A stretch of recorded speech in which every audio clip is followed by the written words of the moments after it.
The 8 men thought she would not see them coming from behind. They thought their plan was perfect. They thought pushing the quiet contractor toward the fence line would teach her to stay out of their way for good. By the time the sun set fully over the desert hills, every single one of them would understand just how wrong they had been about the small woman who never raised her voice in the mess hall. The air was dry and sharp. The rifles they carried were mock weapons used for close-quarters training drills, heavy metal pieces that could still break bones if swung with real force. The leader of the pack cracked his neck one slow time and lifted his chin toward the long gravel path that ran along the back side of the motor pool. He told the others to fall in close and stay quiet until the last possible second. They spread out in 2 soft rows. They moved on the soft sides of their boots so they barely made a sound on the dry dirt. Ahead of them, across the open stretch of broken ground, the quiet woman walked alone with her back fully turned to all 8 of them. She carried a single small duffel bag over her left shoulder. She walked with slow, steady steps toward the long chain-link fence that bordered the back edge of the base. She never once looked back. The pack took her calm walk as a final sign that she would be easy to corner, easy to push, and easy to break down on the broken ground like every other quiet person they had ever targeted in their loud pack lives. They did not yet understand that the woman walking away from them had spent more of her life facing threats far worse than 8 loud men with mock rifles in the dust. Drop a strong like right now if you are already pulling for her in this story, because what happens in the next few short minutes will stay with you long after this video ends. She had walked onto this dusty base 3 weeks earlier in complete silence. Her paperwork said she was a routine logistics contractor with average scores in every standard test the recruiting officers had ever given to a new arrival. The clerk who processed her intake barely looked up from his coffee when she signed her name on the long paper form. She wore the same uniform every other soldier on the base wore. She laced her boots the same regulation way. She kept her hair pulled tight against her skull and out of her eyes. She did not carry herself like someone who had spent a single day in any kind of elite unit. She did not speak loudly in the mess hall. She did not drink at the off-base tavern on Friday nights with the louder men from the junior barracks. She did not brag about anything that had happened in her past. She did not even own a personal phone with a single photograph that might have told the story of who she really was under that quiet uniform. The senior drill sergeant ran her through the standard arrival test on her very first morning. She finished in the middle of the pack on the 2-mile run. She scored in the middle on the push-ups. She scored in the middle on the sit-ups. She scored in the middle on the pull-ups. She gave away nothing that would have made any senior officer look twice at her file. The drill sergeant wrote a single short line in his ledger after watching her finish. He marked her down as routine. He walked away shaking his head at the strange quality of the average bodies the recruiting office had been sending him in those days. He had absolutely no idea that the quiet woman he had just scored as routine had led strike teams through some of the deadliest places on the planet in her long career before she ever set foot on his dusty little base. Hit subscribe right now if you want to find out exactly what she had done before that quiet arrival morning. The first 7 days went by without any real trouble on the base. Then the pack noticed her for the very first time in the mess hall. The leader was a stocky man with a shaved head and a thick neck who believed that the entire base existed to worship his kind of loud soldier. He had built a tight pack of 7 close friends who did whatever he told them to do, no questions asked, no hesitation, no second thoughts. They noticed the quiet woman because she sat alone in the far corner at every meal. They noticed her because she never laughed at the loud jokes they swapped across the tables. They noticed her because she always looked down at her tray instead of meeting the eyes of any man who walked past her chair. To a loud pack like their pack, a quiet target like that was the same as a written invitation to push. They started with small things that would not have set off any alarm in the senior offices.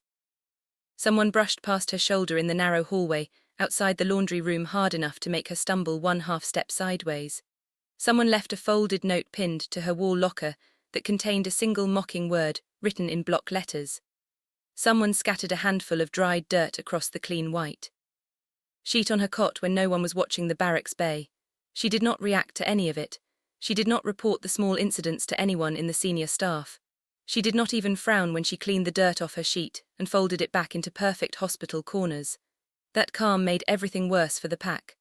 Loud men who target quiet people need a loud reaction to feed their sense of power. When the quiet target does not give them any reaction at all, they decide that the reaction must be forced. Stay right here if you have ever been the quiet one in a loud room, because what they planned next will feel familiar in your own chest. The pack chose to push harder by the end of the second week.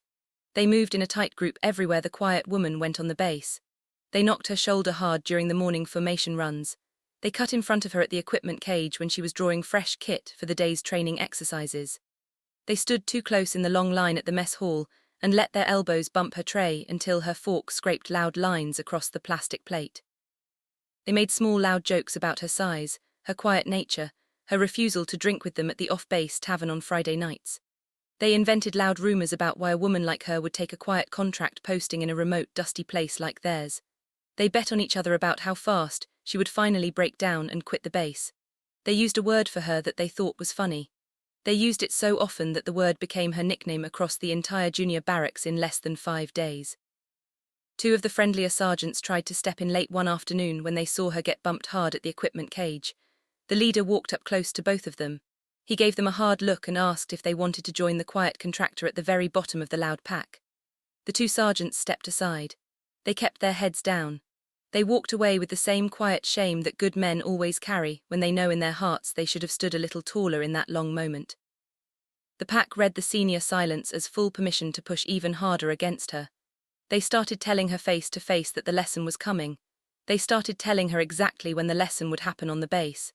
They started asking her in loud voices what she was going to do about all of it. Comment below the first moment you realized they were going to push her way too far in this story, because that moment is coming very soon. The senior sergeant who ran the quiet half of the base had been watching the quiet woman from 2 corners away for many weeks. He had served 3 long combat tours in his younger career and walked away with a bad limp that never fully healed. He noticed things about her that no loud soldier around her ever seemed to notice in their loud daily routines. He noticed that she always tightened her bootlaces before the rest of the barrack was even awake.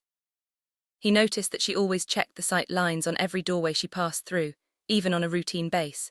He noticed that she never flinched when the alarm whistles screamed across the compound at random hours deep in the night. He noticed the muscle memory that moved her hands when she thought no one was watching at all. He noticed that she read a room the way a chess master reads a board, square by square and move by move. He pulled her aside one quiet evening near the motor pool gate. He did not ask any direct question about her long past. He asked her, in a careful, steady voice, what she had really done in her life before that quiet base. She answered him with 2 short sentences that he would never forget for the rest of his own career. The first sentence told him that her past was hers alone to keep. The second sentence told him that the pack should stop what they were doing before things went too far for any of them. The senior sergeant walked away with the strangest feeling he had ever walked away with off any base in all his long years. He mentioned the strange conversation to one trusted friend that night over a quiet coffee. His friend mentioned it to another. By the end of the week, a quiet rumor drifted through the senior NCO circles that the quiet woman was far from what her average-looking file claimed she was. The rumor did not reach the loud pack down in the junior barracks. The pack was too busy planning what they were going to do to her that very next week. Share this story with one friend who would love a story like this, because by the next section even more truth starts to leak out into the open. Several long years earlier, she had been a different person in a very different uniform. She had run with a ghost strike unit that most commanding officers only ever learned about through quiet whispers in sealed briefings held behind closed doors. She had been trained by the hardest instructors the military ever produced in its very long history. She had led small strike teams into places that no other branch of the service was ever willing to enter with her kind of operators. She had carried out dangerous operations that never made any evening news and that most governments would still deny to this very day. She had been shot at more times than she could count in her long career. She had taken down dangerous enemies in close quarters and at long range in the worst weather and the worst terrain. She had coordinated precision strikes that turned the tide of cloaked battles that never had any official public names. She had been wounded in 3 different heavy engagements and stitched herself up in the field more times than she cared to remember. She had been decorated in silence for dangerous work that no one outside of a very small circle would ever know about. She had been given a special call sign that the rest of her old unit still whispered when they met each other in quiet places far from any base. When her final mission ended with the paperwork marked complete, she took off her old uniform and walked back into the civilian world with nothing but a sealed file and a quiet promise to stay out of sight for the rest of her long life. She took contract jobs in quiet places where no one asked questions about the past. She lived in small, simple rooms. She avoided crowds. She read books about fishing and slow cooking so that the next stranger at the next coffee shop would have nothing interesting to learn about the quiet woman in front of them. She came to this dusty base because the pay was fair, the posting was remote, and nobody would ever think to look there for someone like her. Now 8 loud men were planning to push her past her final edge. Hit subscribe and tap the bell so that you do not miss the very next moment when the truth finally lands on every single one of them. The morning the pack finally moved against her was a Thursday near the end of the long training cycle. The senior officers on the base had been called into a long planning meeting in the main headquarters building that crossed the entire post.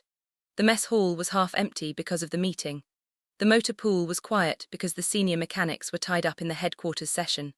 The long fence line at the very back of the base showed no security presence that afternoon. The evening light was already turning a low gold over the broken ground and dry brush at the edge of the training area.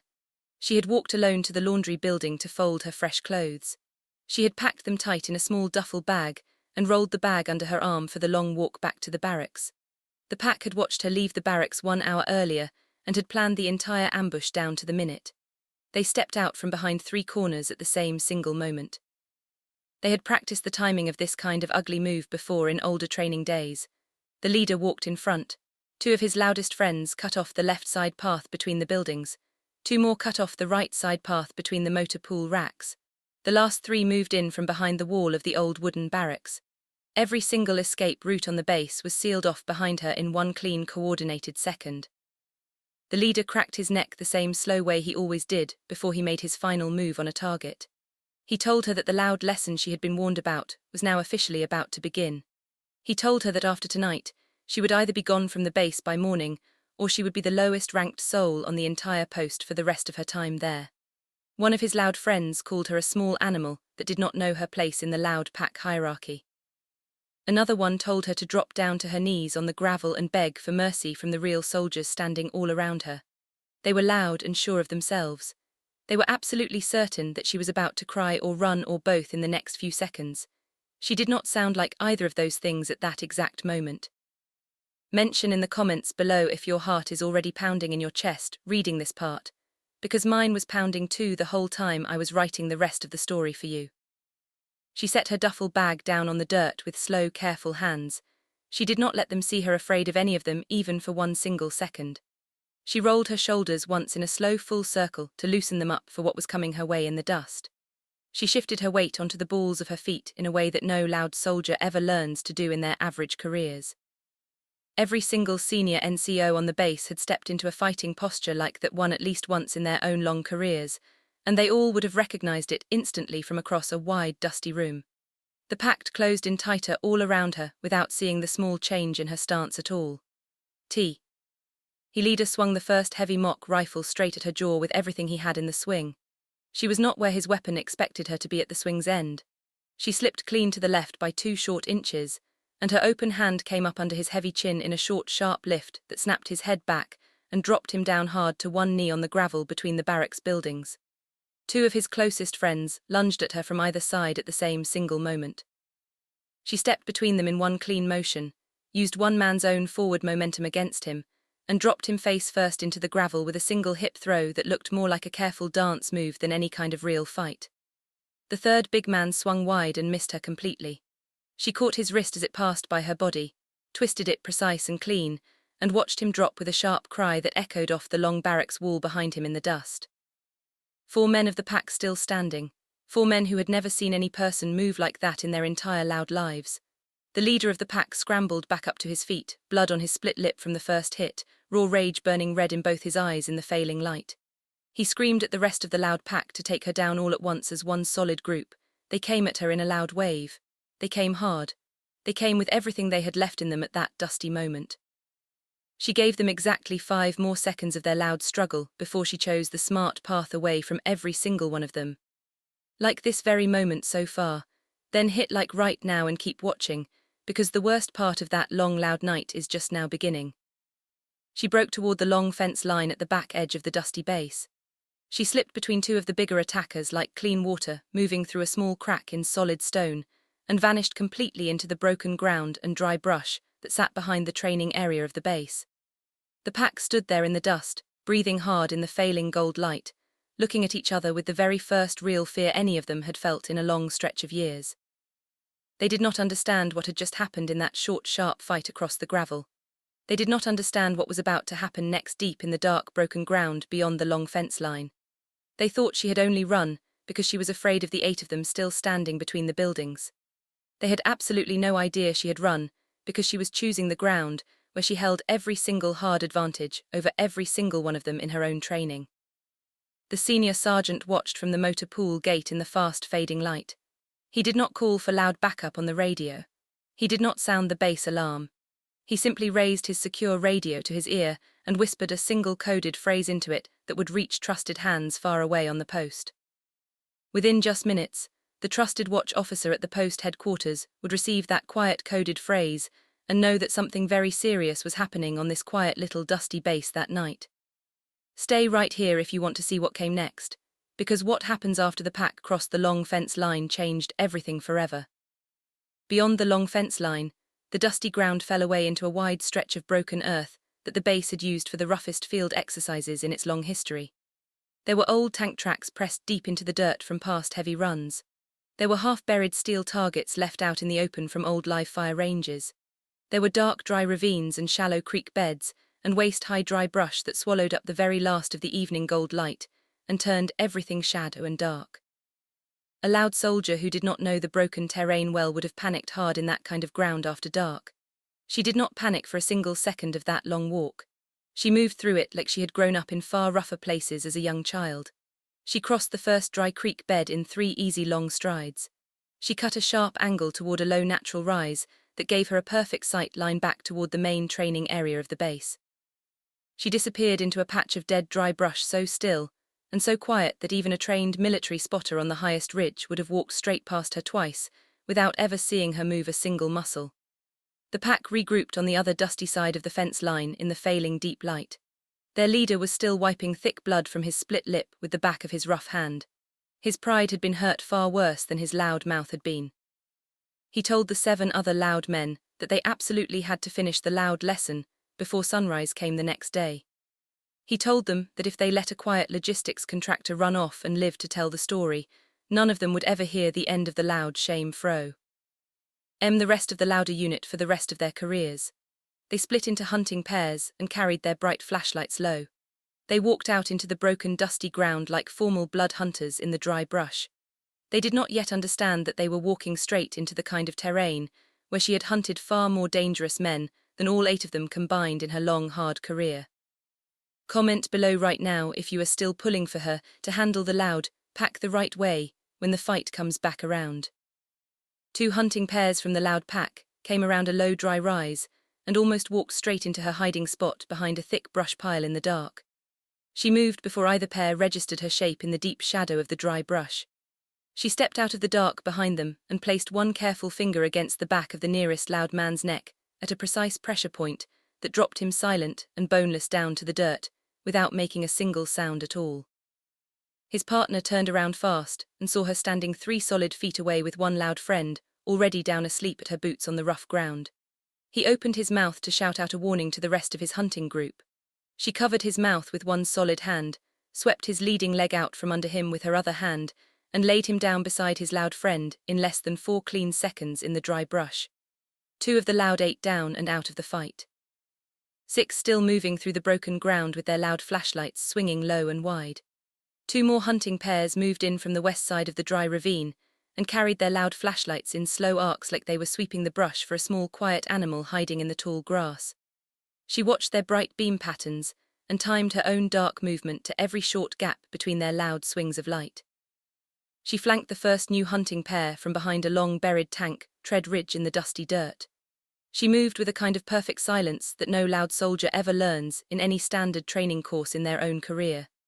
She dropped the first man of that pair with a short, precise strike to the temple that put him straight down asleep on the ground without breaking anything inside him. She locked the second loud man's arm in a fully controlled bend that forced him down to his knees in the dust without breaking a single part of him at all. 4 of the loud 8 down and out of the fight. 4 still hunting for her in the deep, dark, broken ground in the brush.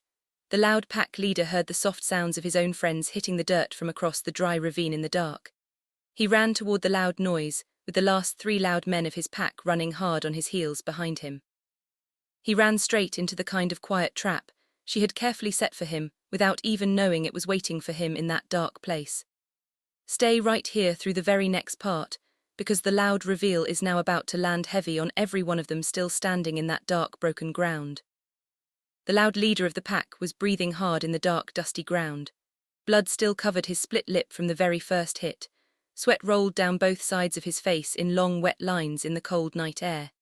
He could not understand why 4 of his very best loud friends were lying still in the dirt behind her. He could not understand why she was still standing so calm and quiet in that dark place.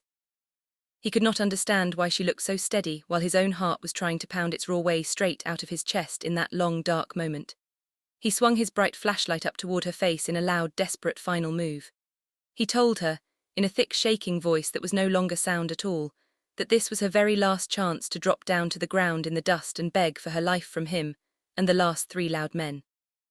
He told her that he had one more desperate move left in him at all, and that it would end her right there in the long dark. He stepped forward to make good on his own broken threat against her. He did not get the chance to swing a single thing her way before she moved first without warning. She told him, in a voice that cut through the dark dust like a sharp knife through clean cloth, that his loud name, his loud rank, his loud unit, and the loud names of every man who had harassed her for the last 3 long weeks were already logged in a sealed folder that would reach the post headquarters by morning light. She told him that she was not a quiet logistics contractor at all under that quiet uniform she wore. She told him that her average-looking file had been a careful lie she had chosen to live inside for her own hard-earned peace after her long service had officially ended. She told him that before she had ever walked onto his dusty, loud base, she had been a senior combat leader inside one of the most respected Special Operations Co. Immunities the entire country had ever built in its long military history. She told him that the loud ambush he had planned out there on her that evening was so amateur that any single one of the moves would have gotten all 8 of them killed fast in any real fight out in the wider world. Share this very moment with one friend who would love this kind of powerful story, because this is exactly the kind of justice the whole story has been building toward from the very start. She did not wait for his stunned reaction in the long, dark ground. She moved first without warning once more. She stepped off her back foot with sharp precision, dropped her low center of gravity into a balanced fighting stance, and flowed toward the remaining 3 loud men of the pack like she had spent 20 hard years learning how to read every single foot of broken ground between them in the dark dust. She swept the first big loud man's lead ankle with a low, sharp kick that turned his full hard charge into a loud hard fall flat on his chest in the dirt. She caught the second loud man's reaching arm cleanly at the elbow joint, locked it in a perfectly controlled arc, and touched a strong, precise pressure point just below his shoulder that put him down on the cold, hard dirt with hot tears running down his face from the sharp, clean pain of it. The third loud man tried to run in panic across the broken ground. He did not get far at all. She crossed the 6 feet between them in one single explosive movement and dropped him down hard to his knees with a soft open palm strike to the flat of his chest that made every breath in his body stop fully for 1 long second before it rushed back into him. The loud leader of the pack watched all of this happen in what felt like slow motion to his own eyes. He watched the quiet woman he had spent 3 long loud weeks trying to bully move through his last 3 remaining loud friends, like a force of nature, that he could not slow down for a single second in that long dark. He swung his own mock rifle her way in a desperate last attempt to take her head clean off from the side. She stepped clean inside his wild swing, stripped the mock rifle from his loud hands in one single fluid overhand arc, broke the loud training weapon in half clean across her raised knee, and dropped both loud halves at the feet of his boots down in the dust. He staggered backward from her in real shock in the dark. He looked at the broken loud rifle pieces lying on the ground at his own feet. He looked at his 7 loud close friends, scattered unconscious or restrained across the broken earth behind him in the cold moonlight of the desert night. He looked at the quiet woman who had clearly decided, in that exact moment in the dust, that no loud person on his base would ever push her around again. Hit subscribe and turn on the bell right now if this exact moment hit you hard in your own chest, because the proper final resolution is just as deeply satisfying as the long fight itself turned out to be. The older quiet sergeant arrived at the edge of the broken dusty ground with 3 trusted senior NCOs from the headquarters staff who had been listening to every single sound of the fight through the secure special radio channel. They came in quiet through the dry brush. They came in fast along the old tank ridge. They carried no bright flashlights of their own, because they did not need any of them to see everything that had just happened out in the dark ground.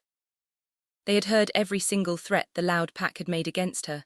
They had heard every single loud taunt against her. They had heard every single loud order that the loud pack of 8 had given in the total confidence that no one was recording them or their loud words. They stood in a quiet half-circle and looked at the loud 8 spread out across the broken earth of the dusty ground. 6 were unconscious in the dirt.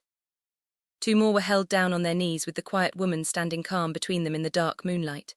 The loud leader of the pack was shaking so badly that the broken mock rifle piece still in his white-knuckled loud hand was rattling loud against his own leg in the cold night air. The senior NCO, who wore the trusted watch officer badge of the post headquarters, stepped forward into the clearing in the quiet dark. He looked at the quiet woman standing tall and truly calm. He nodded once at her with deep real respect. He used a special trusted code phrase that only a small circle of elite operators ever hear directly from a senior leader on any base. He walked over to the loud, shaking leader of the pack, dropped down to one knee right in front of the loud man in the dirt, and made it extremely clear in a steady voice that the loud man was now facing formal career-ending charges that would follow him for the rest of his loud life in uniform. He told the loud leader that his entire toxic pack had been the subject of a very long, quiet observation. On the base, he told the loud leader that every single move they had made against her had been carefully logged. He told the loud leader that the entire senior leadership of the base had quietly allowed the entire ugly situation to grow loud on purpose, so that the quiet woman who had been hidden among them could expose the loud pack in a single decisive clean moment that no one on the entire post would ever be able to deny. Stay right here through the very next section, because the proper final resolution lands harder than the long fight itself. In the quiet days that followed the long night on the broken, dusty ground, the loud 8 men of the entire pack faced a wide range of serious consequences that would follow every single one of them for the rest of their own long careers in the loud pack. The loud leader of the entire pack was reduced in rank and sent to a very remote posting far from the kind of loud combat unit he had once dreamed of loud leading someday in his own long career. 2 of his loud closest friends were formally reprimanded in long writing and reassigned to completely different bases far across the dusty country. The other 5 loud members were placed under very close mentorship for a full long year and required to complete long structured programs focused on real respect, deep personal restraint, and the kind of quiet leadership that protects other people rather than loud tears them down on the loud base. The quiet woman did not stay on that loud dusty base for another single day after the long night. She was never supposed to stay there in the first place. She was quietly rolled back into a very special retirement program that fully respected the sealed long file she had quietly carried with her for many long years. When she walked off the dusty base for the very final time the next bright morning, the older quiet sergeant stood at perfect real attention by the front gate of the dusty compound. He gave her one single long hand salute that carried far more deep weight than any parade formation he had ever joined in his entire long career in uniform. She returned the long salute with perfect formal form. She walked to a small waiting plane vehicle, sat down quietly in the front passenger seat, and closed the door behind her without looking back at the loud bass even a single time. The loud bass moved on with its loud daily work. The loud toxic pack slowly learned their hard lessons in their own way over the long year that followed. The senior staff quietly updated their long training programs with powerful new lessons that would protect future quiet contractors from ever facing the same loud kind of ugly treatment on any base again.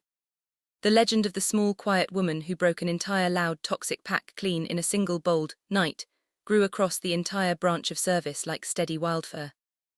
To this very day, senior NCOs still tell the powerful true story around the quiet campfires and inside closed briefing rooms at the end of long days in the dust. They always end the telling of it in the exact same quiet way. They always end it with the same steady 3 quiet words. Stay right here with me to the very end of this powerful story. There is a quiet kind of deep power in people who choose to refuse to react until the exact right, most powerful moment finally arrives in their own life. There is a deep kind of real strength in choosing the ground, choosing the timing, and choosing the clear proof before choosing the final fight that matters the most. The quiet woman in this powerful story had every single reason to strike back hard the very first time the loud toxic pack started its loud taunts against her on the dust. She had every reason to report them to the Loud senior staff right away, to fight them on the Loud spot, or to simply leave the dusty base and walk away from the Loud entire ugly mess once and for all. She chose to do none of those easy Loud things at all. She waited with long, quiet patience. She watched their every Loud move against her. She watched their bad patterns. She gave the Loud toxic pack exactly enough Loud rope to hang the entire toxic pack in front of the Loud senior leaders, who carried the real authority to make the right consequences stick for good.